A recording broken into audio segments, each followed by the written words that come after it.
আসসালামু আলাইকুম। আজকে আমরা বাংলাদেশের ইতিহাসে একটি বৃহত্তম জানাজা প্রত্যক্ষ করলাম। এই জানাজাটি অনুষ্ঠিত হয়েছে বাংলাদেশের সাবেক 3বারের প্রধানমন্ত্রী, দেশনেত্রী, আপসহীন নেত্রী এবং মমতাময়ী নেত্রী বেগম খালেদা জিয়ার। বেগম খালেদা জিয়ার এই জানাজায় ধারণা করা হচ্ছে যে 30 লাখেরও বেশি লোকের সমাগম হয়েছিল। একজন রাজনৈতিক নেতার জানাজায় স্বতঃস্ফূর্তভাবে এত লোকের অংশগ্রহণ একটি বিরল ঘটনা। এর আগে 1989 সালে ইরানের প্রেসিডেন্ট আয়াতুল্লাহ রুহুল্লাহ খোমেনির জানাজায় প্রায় 1 কোটিরও বেশি মানুষ অংশগ্রহণ করেছিল। আর বাংলাদেশের ইতিহাসে সাবেক প্রেসিডেন্ট, শহীদ প্রেসিডেন্ট জিয়াউর রহমানের জানাজায়ও এরকম ব্যাপক লোক সমাগম হয়েছিল। তারপরে সাম্প্রতিক সময়ে আমরা দেখেছি যে শহীদ ওসমান হাদির জানাজায়ও ব্যাপক লোক সমাগম হয়েছিল।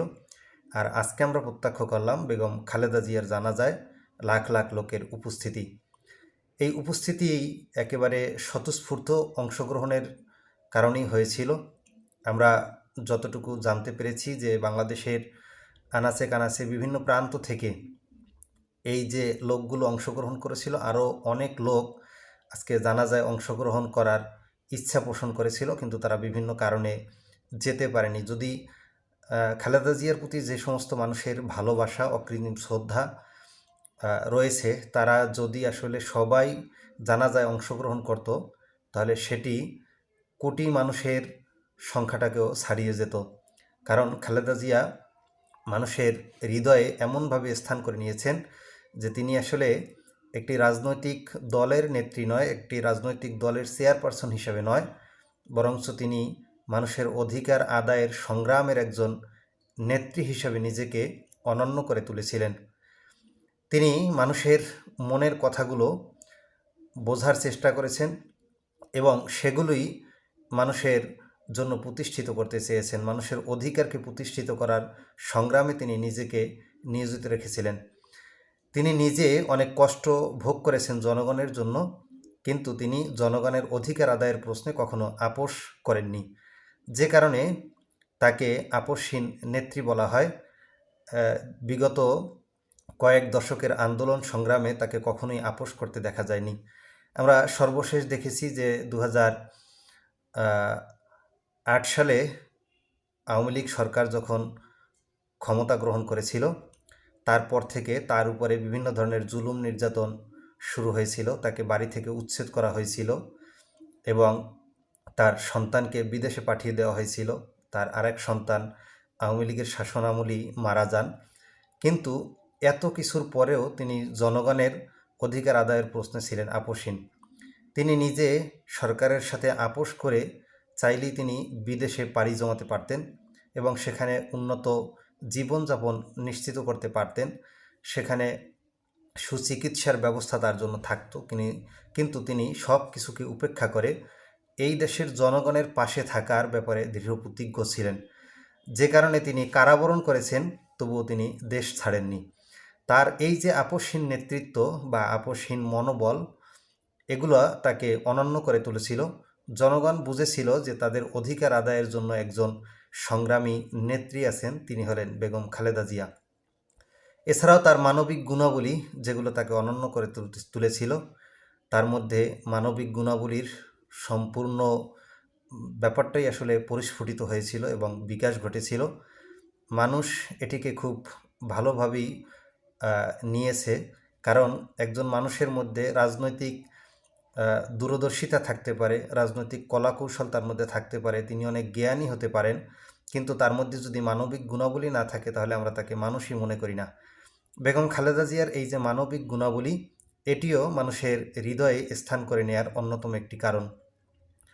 বাংলাদেশের অধিকাংশ আলেম, বিশেষ করে ইসলামী ভাবধারার লোকজন, তারা বেগম খালেদা জিয়াকে অত্যন্ত শ্রদ্ধা করে থাকেন এবং তাদের এই শ্রদ্ধা বেগম খালেদা জিয়ার প্রতি, এটি হলো অকৃত্রিম শ্রদ্ধা।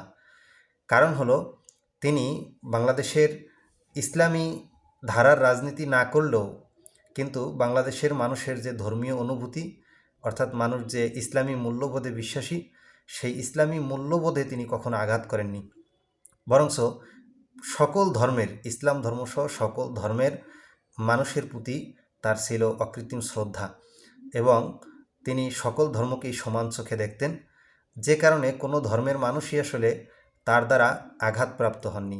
তিনি কোনো ধর্মের মানুষকেই তাদের ধর্ম নিয়ে আঘাত করে কথা বলেননি এবং তাদের কাছে তাদের উপরে কোনো কিছু জোর করে চাপিয়ে দেননি, যে কারণে তিনি দল মত নির্বিশেষে, ধর্ম বর্ণ নির্বিশেষে সকলের শ্রদ্ধার পাত্র হয়েছিলেন।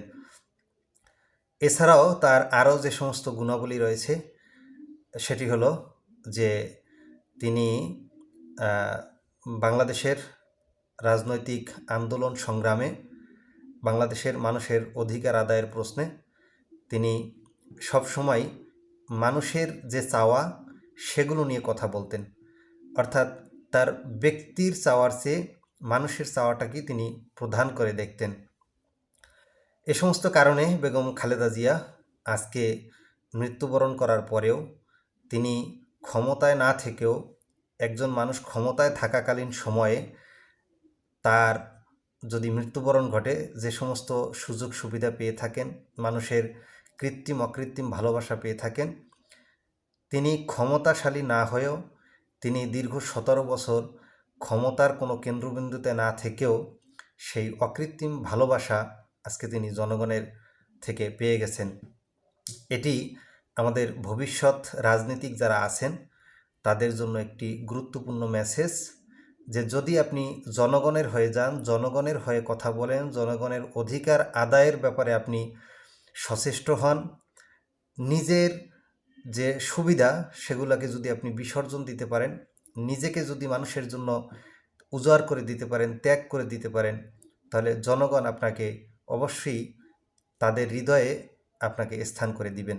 আপনার যে কোনো বিপদ আপদ, আপনার সুবিধা অসুবিধা, সব সময় আপনি জনগণের ভালোবাসা পেয়ে ধন্য হবেন, জনগণের ভালোবাসা পেয়ে আপনি সিক্ত হবেন। তো ভবিষ্যৎ রাজনীতিক যারা আছেন তারা যদি বেগম খালেদা জিয়ার এই আদর্শ অনুসরণ করেন, তাহলে তারা যেমন নিজেদেরকে ধন্য করতে পারবেন, তেমনি বাংলাদেশের সাধারণ জনগণ রাজনীতিবিদদের যে সেবা সেটি পেয়ে তারা নিজেরাও ধন্য হবেন, বাংলাদেশ একটি সুখী সমৃদ্ধশালী রাষ্ট্রে খুব সহজেই পরিণত হতে পারবে। সুতরাং ভোগের রাজনীতি নয়, ত্যাগের রাজনীতিই হোক আমাদের আদর্শ, এবং সেই আদর্শ অনুসরণ করতে গিয়ে আমরা প্রয়াত বেগম খালেদা জিয়ার আদর্শকে যদি অনুসরণ করতে পারি, তাহলে আমরা সকল ধর্মের, সকল বর্ণের, সকল রাজনৈতিক দলের নেতাকর্মীদের ভালোবাসা আমরা আদায় করে নিতে পারব। কীর্তিমানের মৃত্যু নেই, এই যে প্রবাদ বাক্য, সেটি আজকে বেগম খালেদা জিয়ার জন্য একেবারে উপযুক্ত। আজকে আমরাও যদি এরকম নিজেকে উপযুক্ত হিসেবে গড়ে তুলতে পারি, তাহলে আমাদের মৃত্যুতেও এরকম লাখ লাখ লোকের সমাগম হবে, যারা অন্তর থেকে আমরা মারা যাওয়ার পরেও আমাদের জন্য দোয়া করবেন। তাদের সেই দোয়ার বদৌলতে আল্লাহ চাহে তো আমরা পরকালীন জীবনে নাজাত পেতে পারি। বেগম খালেদা জিয়ার প্রতি আমাদের অকৃত্রিম ভালোবাসা এবং শ্রদ্ধা, এবং তার সকল ভালো কাজের বদৌলতে আল্লাহ তাআলা তাকে জান্নাত নসিব করুন, তাকে জান্নাতুল ফেরদাউসের মেহমান হিসেবে কবুল করুন। আমিন। ধন্যবাদ। আসসালামু আলাইকুম।